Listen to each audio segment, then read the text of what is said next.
We're excited to start this afternoon. How many of you are excited about a free book? This afternoon is going to be a real treat. The Department of Education was proud to be able to provide these books for you. I will tell you that Vicki King, our dyslexia therapist, Dr. Shaywitz called her the other day on her phone, and she said she about fell out of her chair. Dr. Shaywitz is the rock star of dyslexia, I believe, and I know many of you are excited that she is here. I want to personally thank Congressman Westerman and his office for assisting us and partnering us with us to get Dr. Shaywitz here and at our conference and for the evening event tonight. So without any more talking on my part, are you ready, Congressman Westerman? All right. I think you're ready. Thank you so much. Testing, Yep, testing. Okay. It's on the very top there. Right there. Perfect. Now you're good.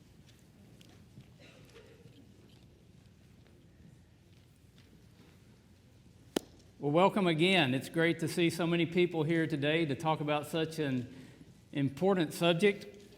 And I'm not going to spend a whole lot of time making remarks. I said a little bit this morning, but you all know the importance of dyslexia intervention.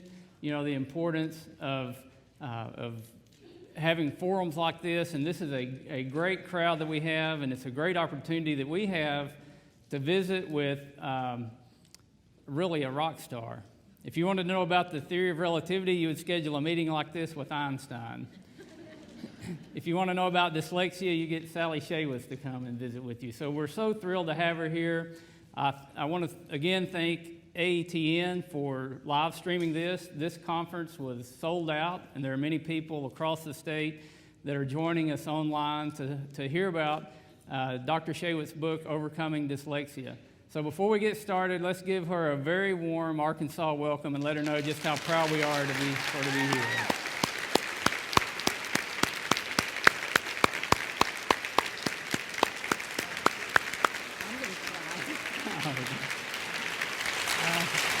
Thank you.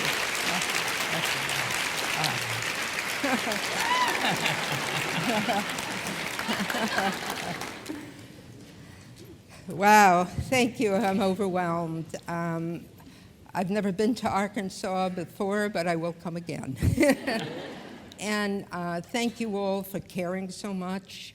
And there's several people here today, but particularly one that really needs to be thanked, and that's Representative Bruce Westerman. You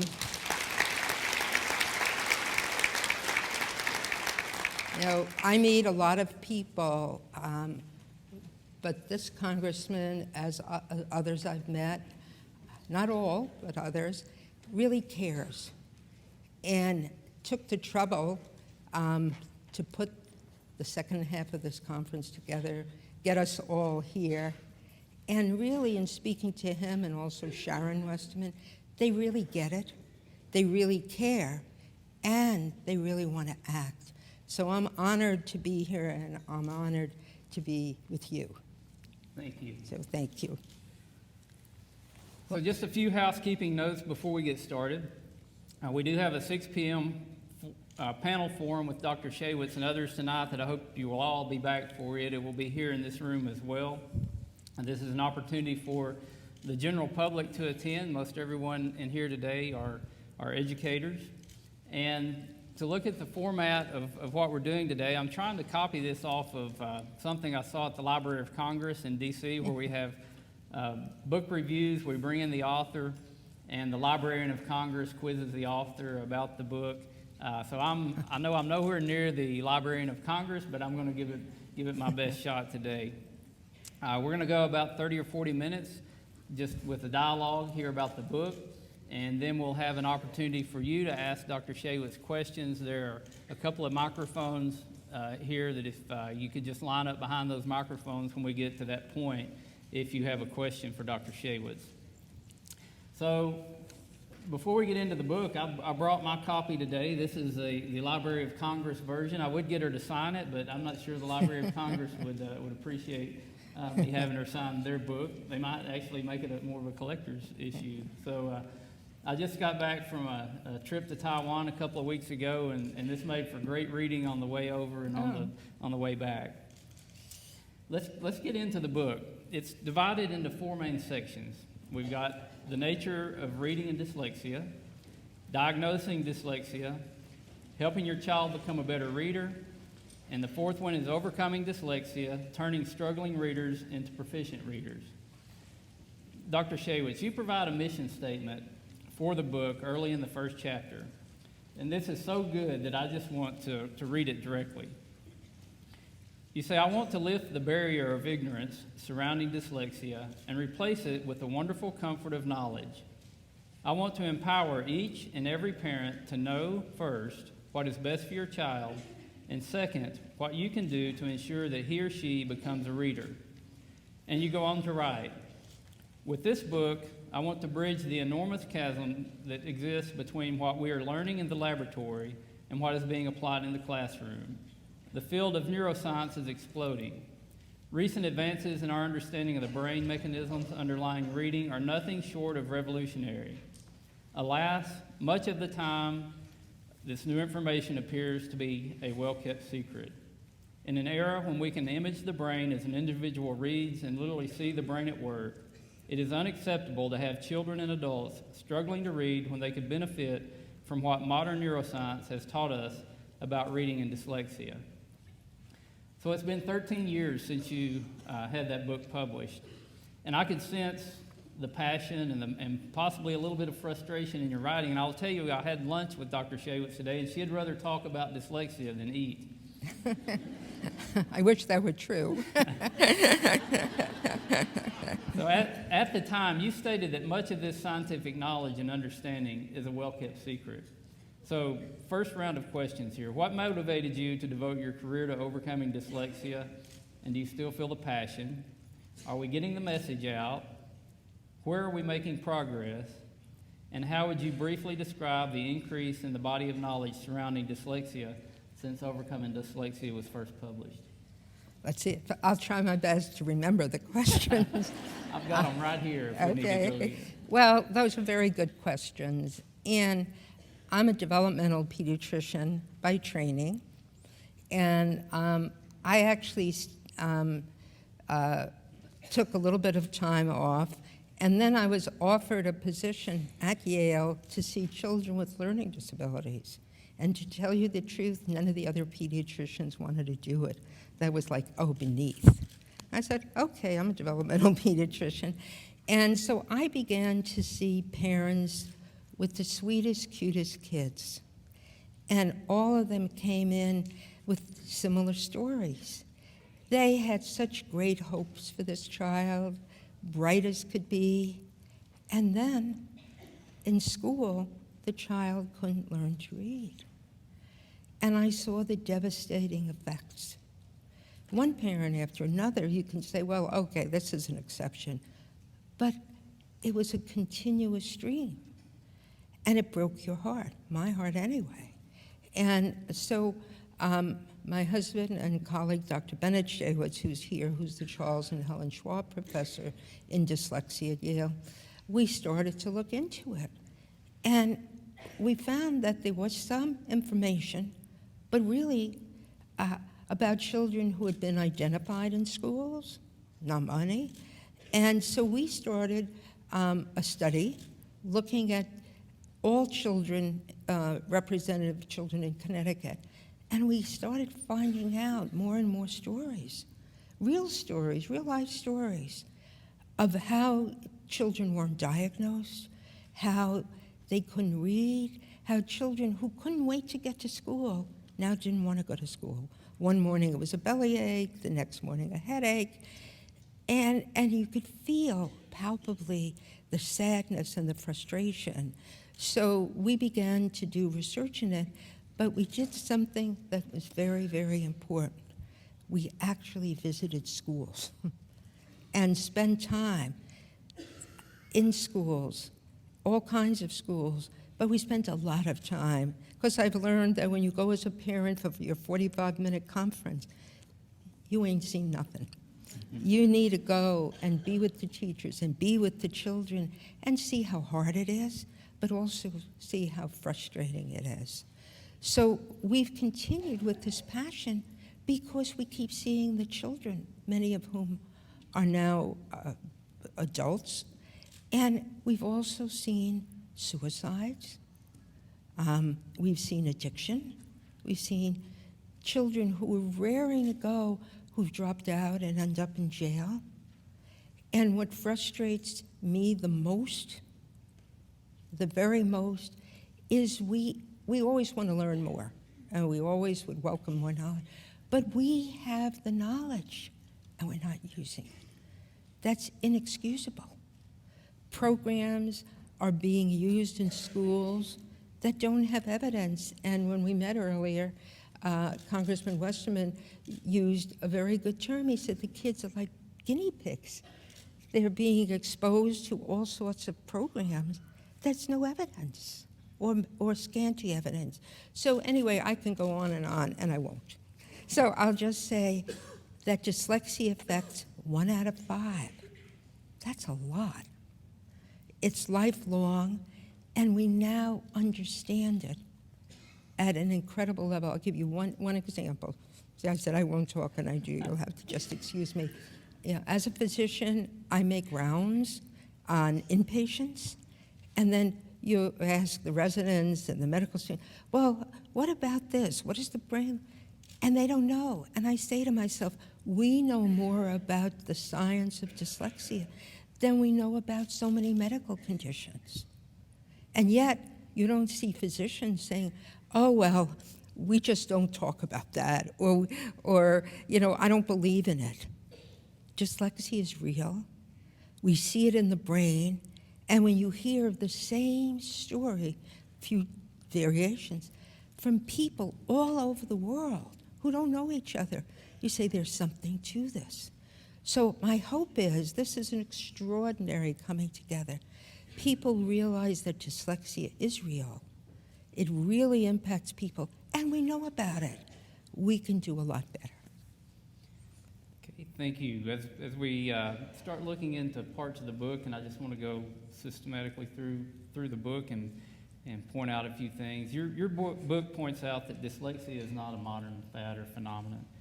In fact, there is record of word blindness as a developmental disorder in otherwise healthy children as far back as 1676. Your research has shown that, and I'm quoting you here, clearly dyslexia knows no boundaries, neither geographic nor ethnic nor intellectual. I appreciate that you address dyslexia from your medical background and scientific approach. You drill down into the process and mechanics and what actually happens in the brain when someone reads. You make the distinction between the natural process of speaking and the more difficult unnatural process of learning a visual code and translating it into words. With technology such as functional MRI, you can actually watch the brain read. You've mapped areas in the brain that function with normal readers but are impaired in dyslexics. And you alluded to this just a minute ago, but what would you say to those who may doubt if dyslexia is real or think it is the latest buzzword in education? Probably what I'd want to say I couldn't, so I'll tell you what I would say. This is a disorder that's older and has, as you just pointed out, validity going back centuries. And going back, as you mentioned, several centuries. And in 1896, there was an article written by a British physician describing Percy F., who would be the brightest in his class if only he could read. And after that, more and more scientists all over the world began to describe the same kid, the same children. So it's very real. Because you can see it, if they had sort of a cast on their head, people say, oh, look, there's a sign that it's sick. But now, the fact that it's the same story over and over, it's confirmed by cognitive testing, by neurobiologic testing, and it's all over the world. My book, Overcoming Dyslexia, has now been translated, get this, not only into alphabetic languages, but logographic, Chinese, Korean, Japanese. We visited and have seen people from the Middle East who speak Arabic. They have dyslexia. So this is something inherent in people, in the brain, and if people don't believe it, they're not looking and listening or reading the scientific literature. So we know, according to research published in Psychological Science, that dyslexia is the most common learning disability. It affects more than 90% of all individuals identified as learning disabled, including an estimated 1 in 6 U.S. school children, and some say this number is as high as 1 in 5 or 20%. There is no question that dyslexia is real and it affects a lot of students, but there is hope. You write in your book, and I'm quoting again, "It is possible to diagnose dyslexia early and accurately, to provide effective interventions, and for children who are dyslexic to reach adulthood feeling confident and able to achieve their potential." You go on to say the greatest stumbling block preventing a dyslexic child from realizing his potential and following his dreams is the widespread ignorance about the true nature of dyslexia. So in our brief time here, what would you tell our audience about the timing and importance of diagnosis, the difficulty of diagnosis, the accuracy of diagnosis, or anything else you would like to point out about diagnosis? Briefly, he said. So I'll try my best. So one thing you ought to be aware of, because I hear in different states, oh, read by grade 3, and things like that. Well, we published a paper in the Journal of Pediatrics, November 2015, that showed the achievement gap between typical readers and dyslexic readers. Do you know when you can see it? First grade. Not only do you see it at first grade, it doesn't go away. And because it's so big, it's almost impossible to do away with. You can make minor changes. So we have an obligation as a society to identify it early on. It can be done. Imagine what it's like for a child who begins school, and you know, I have several children, and you say, oh, you're going to love school, you're going to love to read, it's going to be so much fun. And they start school and they don't understand why other kids can do what they can't do. And then you have secondary effects from that, giving up on school, giving up on themselves. So we need to begin to use science to help humanity, to help each of us, to help our country. So we need to begin screening and identify. No, schools don't like diagnosing. So identifying dyslexia early on, because the earlier you identify it, you don't have the wrong way of doing things, and you don't have the negative social impact. So you can do it. And the thing is, dyslexia doesn't mean you're dumb. Because people think if you can't read, you're not smart, and it's not reversing letters. So people who are dyslexic can be at the top of any field. And you as educators are the soldiers who are in the field. You can do it. You really can. We as a society have let you down in not giving you the tools and the knowledge and understanding. But that's beginning to change. And nothing's more gratifying than seeing a child who couldn't read that suddenly knows what he has. And I'll be quick. And Got time. I think it's really important to give a diagnosis, because when you don't know what you have, you think you're stupid. But if somebody is screened or evaluated and has a diagnosis, they have a name. That takes away a lot of anxiety. Even better, when you explain to them what it is, what it means. And what I do is when I assess children, I show them a normal curve. And I said, where do you think your intelligence is? And it's usually less than average. And I say, well, here it is. What? I can't believe that. And it has to come from a professional, because I know my children, anything I say, oh, yeah, Mom, and I would walk on the moon and do this and do that. But if an authority figure tells them, that means a lot, and then it's reinforced by their day in school. So a diagnosis, an explanation of what it is, and telling them that they can be successful. And in whatever area they're interested, there are people whose names they're going to know who are dyslexic and have succeeded.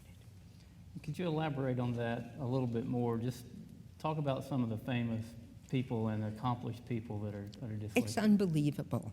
Whatever area you look at, there are people who are dyslexic. In Overcoming Dyslexia, I wrote about writers. They can't spell, but they can create and have imagination. So I wrote about John Irving, who the Cider House Rules and probably 10 other books he's written. But yet, when we were with him and he was writing, he had an assistant who would say, "How do you spell that word?" So we can't cut short children's excitement and wanting to write by taking off points for their spelling or their grammar. And other writers, too, are dyslexic. There are people who are attorneys. David Boies, is that name familiar to any of you? David Boies is probably the most renowned attorney in America. And he's very proud of his dyslexia. I'm dyslexic. Charles Schwab is dyslexic. Steven Spielberg is dyslexic. You look at any area and you'll find dyslexic people. And it's wonderful because we were interviewing Charles Schwab for a program we did, and he was telling us, how do you do it as head of Schwab? And he said, well, I can see the end zone before other people. They're still serially going. And he says sometimes that upsets people because they're looking at this dot and that dot, and somehow I've synthesized the whole thing. So dyslexic people often do things in a little bit of a different way. But there's so many. There are Nobel Prize winners. There are Pulitzer Prize winners. There's some areas that dyslexic people gravitate to more than others. Sometimes technology, engineering, architecture. And that's important to know, but it doesn't mean they can't be successful in other areas. We need to let the children and students tell us what they're interested in, what they like to do, and to support them. But there's no prize that a dyslexic individual hasn't won. And there could be so many more if they're not cut off at the start by not being taught how to read. As we move on through the book and we get to section 3, it deals with the findings of the National Reading Panel, of which you were a member. It lays out what skills are needed to become a proficient reader. This section is not necessarily aimed at those with a reading disorder. Instead, it clearly lays forth the components of successful classroom reading programs and what parents can do to support their child's literacy acquisition. The components you outline in this section, phonemic awareness, phonics, fluency, comprehension, and vocabulary, are the same components of instruction a child with dyslexia needs. However, the instruction needs to be, as you say, relentless and amplified in every way possible so that it penetrates and takes hold. We know there are explicit and systematic structured literacy programs available that have been proven over and over to be effective. And with the passage of the READ Act, we've got $2.5 million that will be devoted to dyslexia research annually. What are some research topics in regard to helping a child with dyslexia become a reader?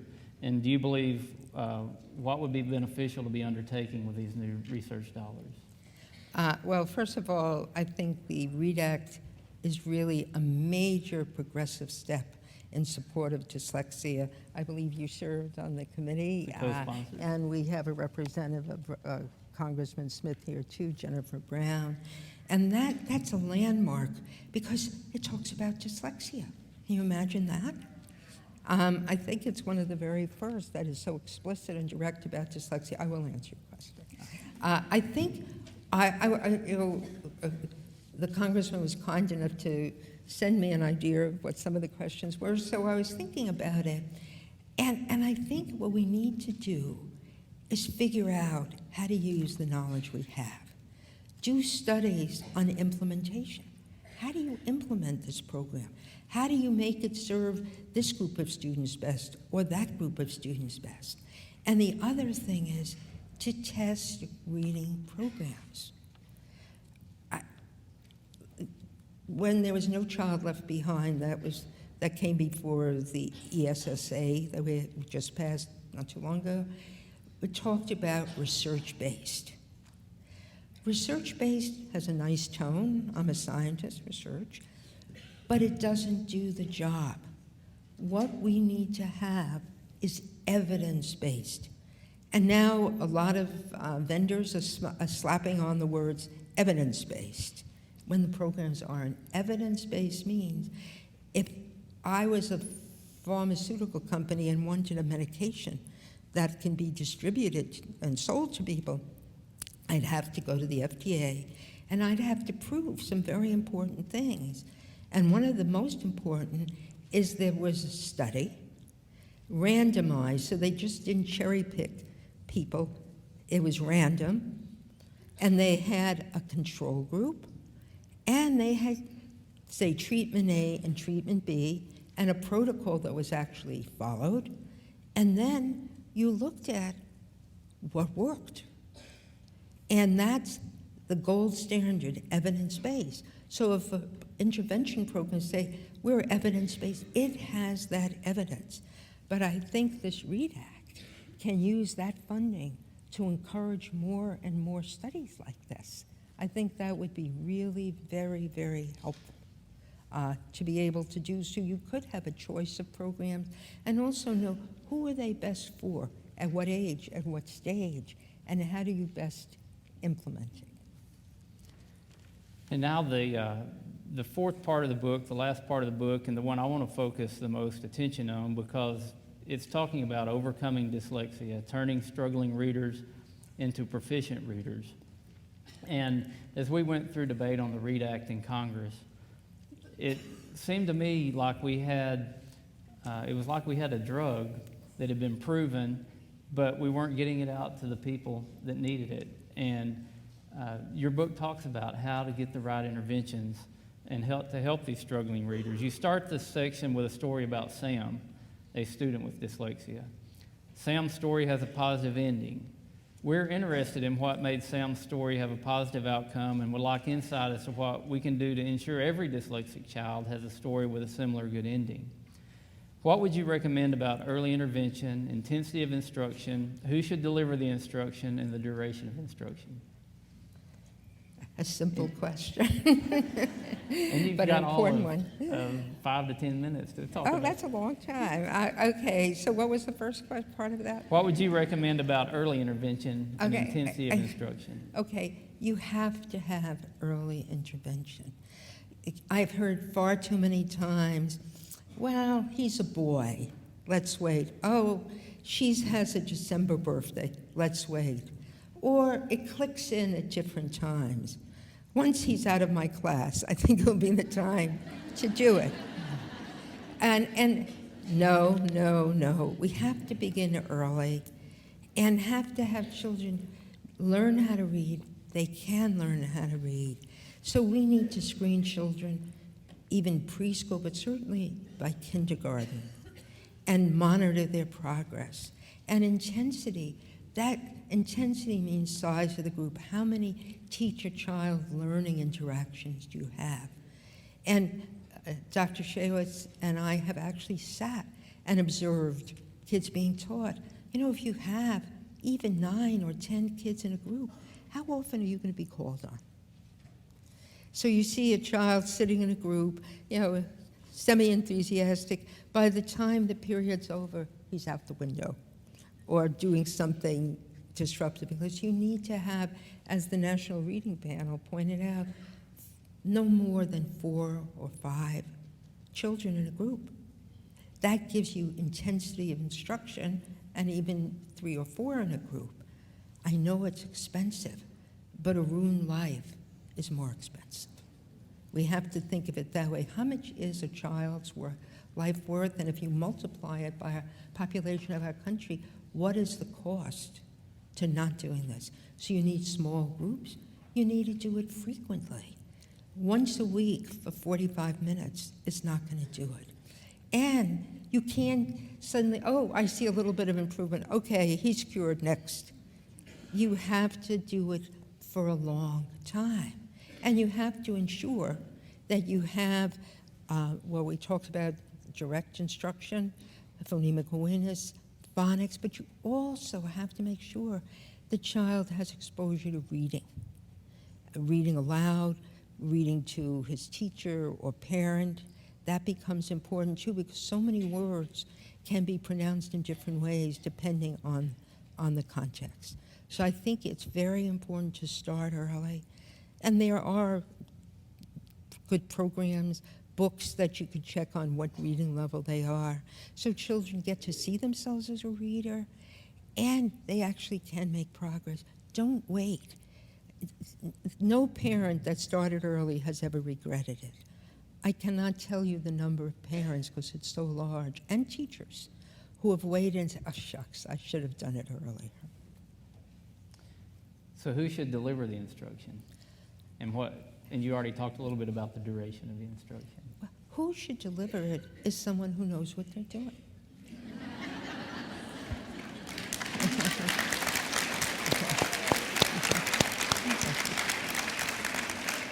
The person who should deliver it should know about dyslexia. It's not just a word, it's a condition, it's an entity. To know the whole child, how it affects you, what the cognitive basis is. If you know, and I'm going to say this later when I speak, if you know what the cognitive basis is, you can guess what the symptoms are. Trouble retrieving words. And here I have to say that word retrieval is a major symptom of dyslexia, because to say something you have to access and retrieve the phonemes. Dyslexic kids have a huge difficulty. So you call on Johnny and you ask a question and he gets befuddled. He knows it conceptually, but he can't say it. What's the matter with you? You knew that yesterday. You're not trying hard enough. So we have to understand what the basis is and how it may affect you, not only word retrieval, but reading, encoding, spelling, learning a foreign language, because you have to go into your spoken language system. So the person who's delivering this should understand, but not be a slave to the reading and the program they're using and implementing, but have a sense of the whole child as well. Yeah, you mentioned in the book that computers are not a good substitute for a good teacher when it comes to teaching a reading disabled student to read. Now, computer programs have come a long way in the decades since the writing of the book. Is your recommendation regarding computers still the same? Well, I think it's a tough thing. I do not think that when children are beginning to read, they should be using computers. Some programs for practice are okay. It's just too easy. It's a slippery slope to say, oh, well, I'm just going to listen when you're beginning. But by the time you're in middle school and high school and you have big books to read and college, that can be very helpful. So what you want to do is not have children take the out of, oh, I'm just going to listen. You have to be able to read. I think of my husband and I are very fortunate. We get invited to a lot of events that kids we've gotten to know, and one was a wedding. And it was a Jewish wedding, and you have to, the people in the wedding party have to say a lot. And he was in the wedding party. I said, oh my God, this is going to be terrible. And he was wonderful because he was able to read what he had read. There are going to be times in life, it happened to us recently, we were stuck in a rental car. What do? You go to the glove compartment, you pull out what they give you, and you read, like, how do you do this? So you need to know how to read. And you don't want to take a shortcut or an easy out. On the other hand, once you get the basics, but you're not as fluent as you'd like to be be able to listen is very helpful. Not in place of reading, but in support of reading. And finally, and after this question, we'll let members of the audience come up to the microphones and ask questions. Effective reading programs for dyslexics exist, and in your book you recommend off-the-shelf comprehensive programs over eclectic ones stitched together by a child's teacher. Why is an off-the-shelf comprehensive program better than what may appear to be a more customized program put together by the child's teacher? And here I'm answering this in front of all the children's teachers. Well, I think off-the-shelf, evidence-based. So it's not just any off-the-shelf. I think, and we all are that way, oh, I know, I'll put this together with that, and this, it sounds good. It makes sense, but whether it works, you don't know. So rather than experiment, unless you want to do a whole research study, that would be fine. When there are programs that are off the shelf that you can play around with.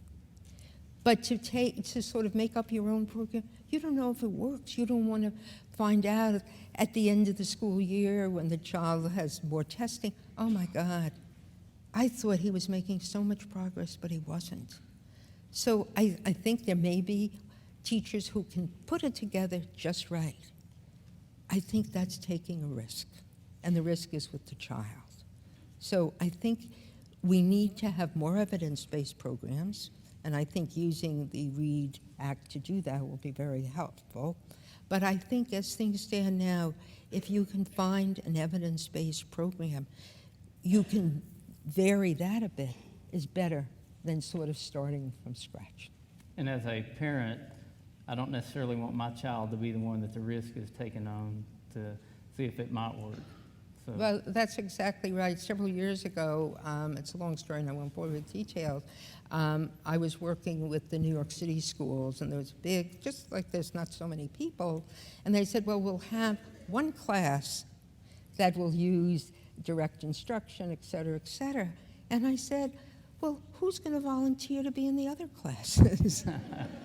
And I think that's true. If you know something works, why wouldn't you want to use that? I would say it the other way around. If you're using something that's supposed to work and isn't, then consider other things. But start with where the evidence is. Thank you. Now, I want to give you an opportunity. If you have a question that you'd like to ask Dr. Shaywitz, feel free to come up to the microphones.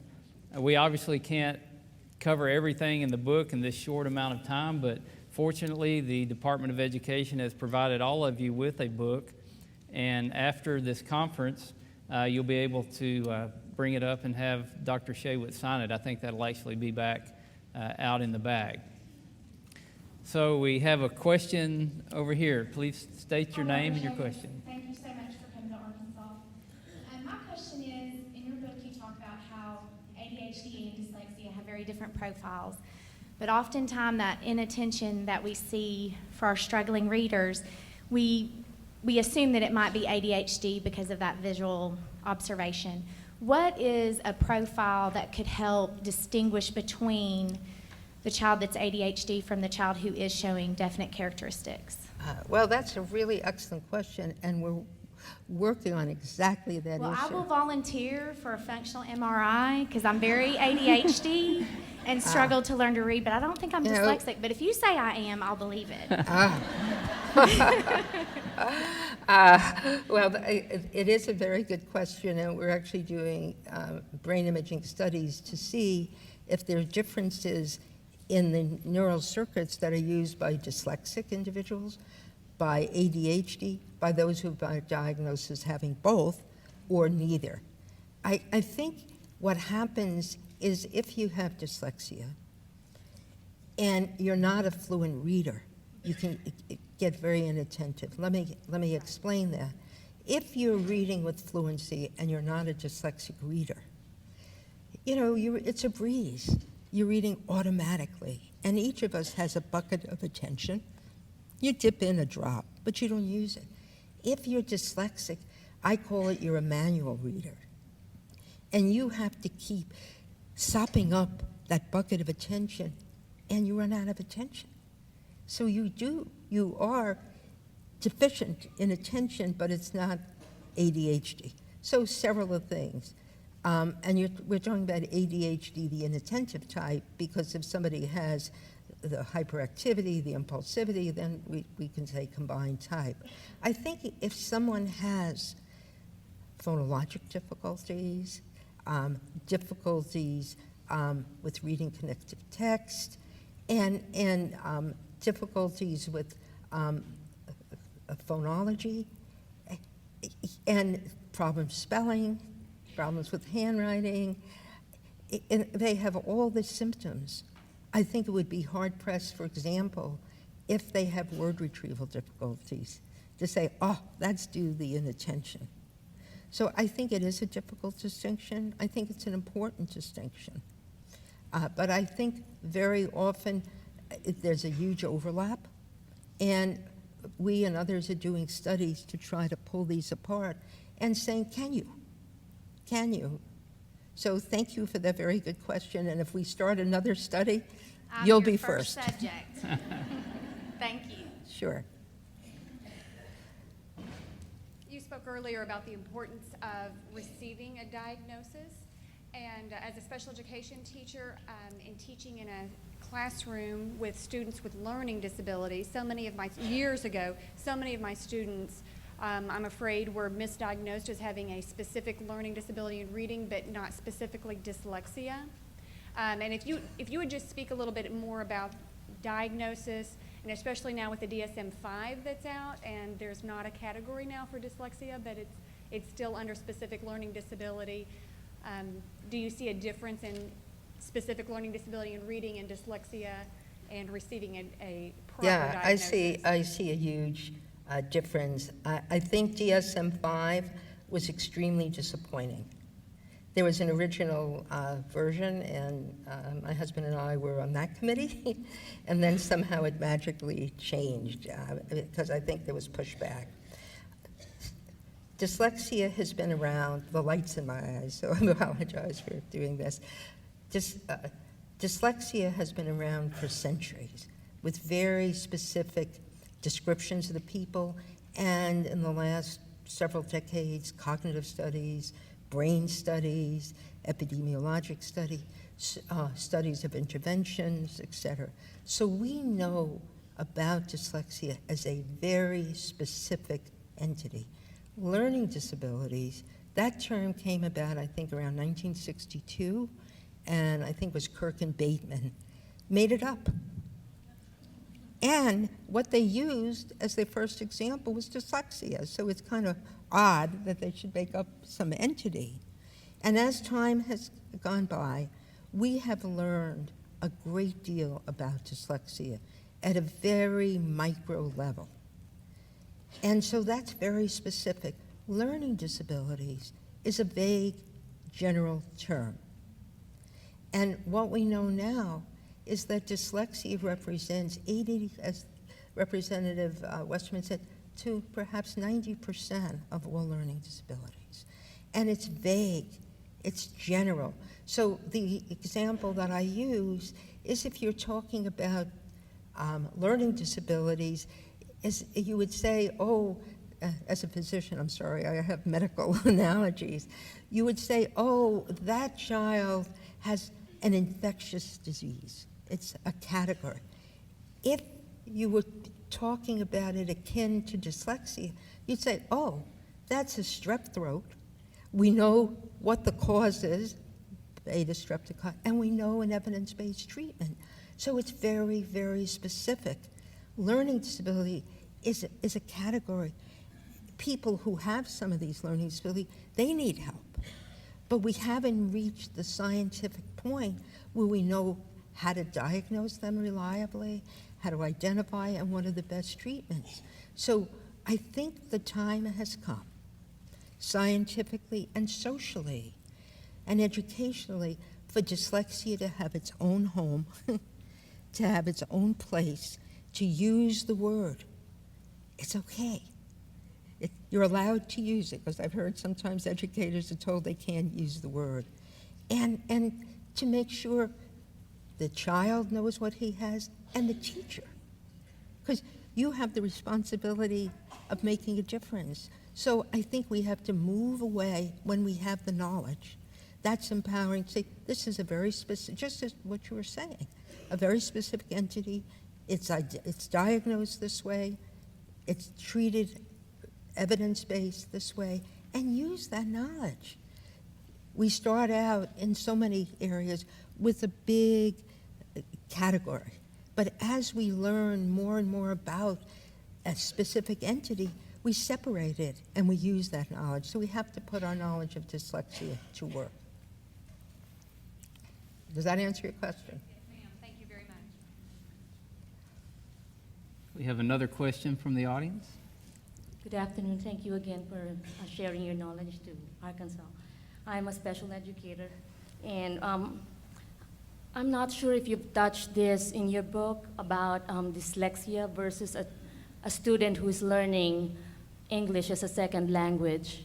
I am an English second language myself, and I think for the most part what I've observed is the confusion between how much intervention does a child or a student needs to be able to say, okay, this is enough intervention or this is enough exposure to the English language to say, or that this child warrants a further evaluation to be able to say maybe, because you did make mention that dyslexia, regardless of race or language that is spoken, could be evident because it is based on the brain structure. So my question is, how many more years or how much exposure does a learner should have in terms of the English language to be able to say, okay, let's go ahead and evaluate for dyslexia? Well, that's a really good question, too. And we're talking about a heterogeneous group of people who are the English language learners, and also heterogeneous approaches. So I don't think we now have an answer to that, but I think what we're seeing more and more is, I think what you're hinting at is so many English language learners are also dyslexic, and that's being overlooked. Yes. So I think one helpful thing is to actually have someone who speaks that language evaluate them, to be able to determine, you know, what is the basis of their difficulties. Because dyslexia affects every language, as I said before, alphabetic and logographic. I think in general, we wait far too long when we can really, that's what she wanted me to say, and you're right, and I agree It's with just you. difficult. I No, have it goes to- on and on and on, Yes. and what we have to realize is the child's being hurt, and the child's suffering. So to be able to begin initiating intervention for dyslexia is, I think, a very important point and needs to be done far earlier than it's being done currently. Thank you very much. You're welcome. I think we may have time for one more question. Hey Sally, this is David. I'm at the University of Arkansas, and I've worked in the lower levels as a teacher for individuals with dyslexia. What I'm seeing is the manifestation as it gets farther. I know a lot of this has been talked about, the earlier intervention, which is key, which is all about it. But I think one of the things you came across was the whole child. And what I'm curious is, what do you tell an individual in the upper levels, and even at the college levels, that have a very emotional sadness or anxiety with their learning? Like, they're smart, they've developed these coping strategies, but they are now, for example, I talked to somebody recently, but they're starting to fail their first semester of college, or they just get diagnosed in 10th or 9th grade.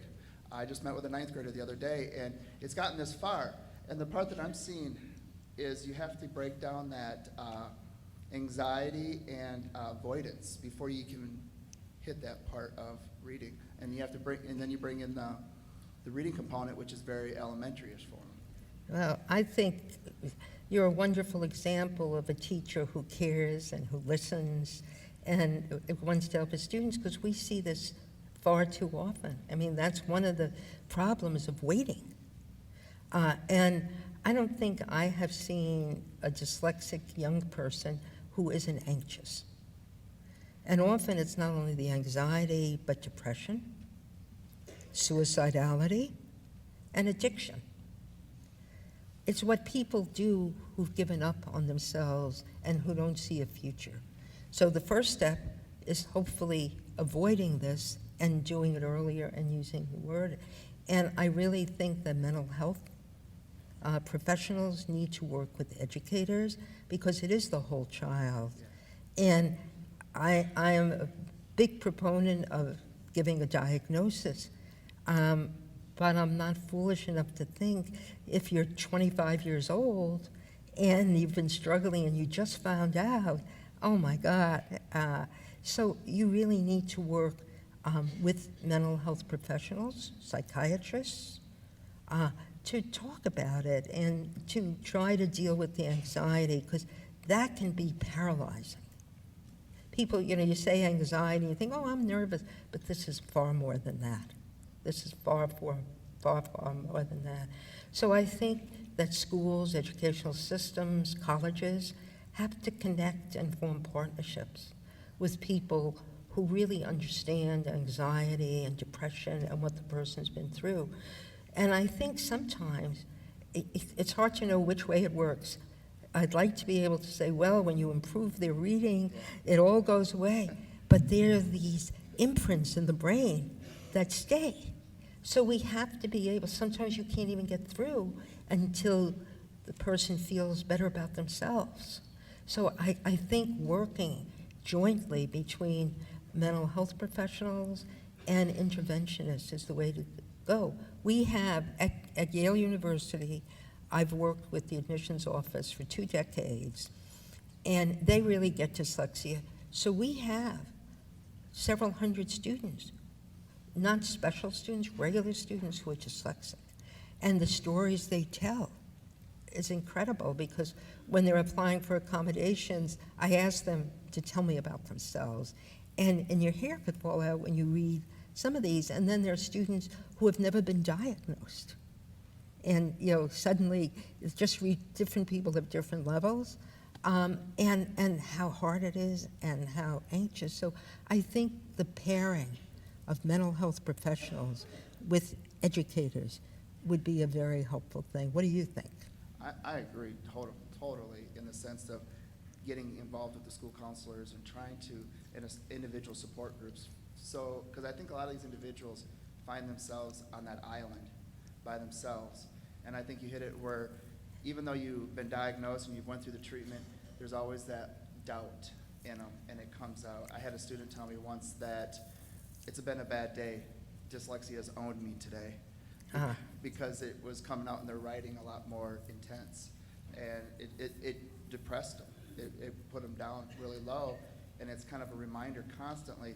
And I think you hit it good in the sense of getting that mental health, because I think that is a huge component. Because I had a student that was getting into drugs, that was getting kicked out. And I had to spend a whole semester with this individual just kind of counseling. And now he's totally clean, and he is now learning to read. And where you're talking about what do you do first? You think reading will eventually bring down that anxiety, that depression. But I had to go the back way and say, I had to counsel him in the sense of accepting it, embracing it, and loving it, and understanding what it was before I could even hit that component of reading. Yeah, well, I think what happens too is people have been humiliated and going through so many negative things. They're afraid that you're just telling them to make them feel better. I can't tell you the number of people, you're just saying that. I'm not really smart, or this or that. And the other part is those memories are very powerful. Yeah. Very powerful. And even if the student wants to get rid of them, they come up, sometimes totally unexpectedly. So I think we have to form that joint partnership, but I also think if we identify and serve our dyslexic students early, we wouldn't be having this conversation. I agree. Thank That's you. what I think our goal is. And what a fitting way to bring our book discussion to a close. I know there's a lot more that we could talk about in the book. I hope this has been enough to whet your appetite, that you'll take those books. I know many of you have already probably read those books more than once, but if you hadn't, I challenge you to read it. As a policymaker, it was important for me to read it and understand it. And I know as an educator, it's even more so important.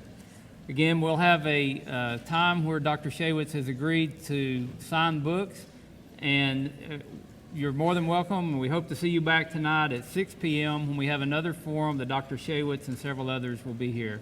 So let's give Dr. Shaywitz another round of applause.